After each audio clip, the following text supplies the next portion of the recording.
Samantala, update po tayo sa patuloy na pagbaba naman ng water level sa Angat Dam na pinagkukunan ng malaking bahagi ng tubig para po sa Metro Manila at mga karatig mga lugar o probinsya. Kausapin po natin si Pag-asa Hydro Forecaster Edgar de la Cruz. Magandang umaga at welcome po sa Balitang Hali, sir. Mr. de la Cruz?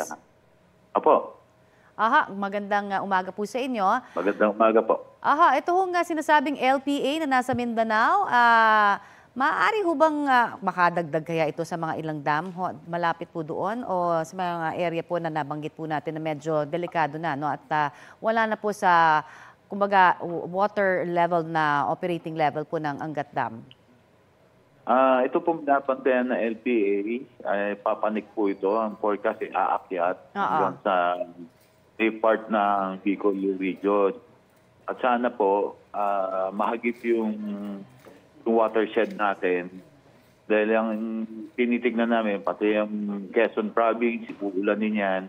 At yung sa kabila niyan, nandoon na po yung watershed na Angat at baka makatulong sa atin yung pagdaan yung LPA or magiging tropical depression na po siya. I see. So yan ho yung mga iba pang mga lugar na kailangan pang umulan kumbaga para ma-achieve yung sinasabi nga natin na dapat na water level po sa Angat Dam, no?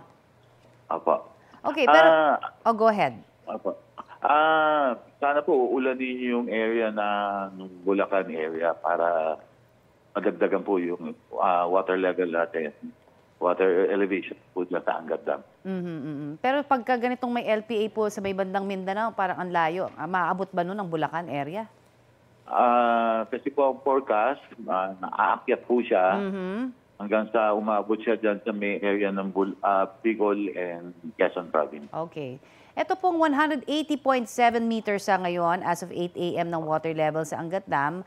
Ano ho bang aasahan po nating epekto niyan kapag sumadsad na ito below 180 meters na minimum operating level kaya? Inaasahan po natin na bababa siya bukas ng 180. Aha. At maaaring ang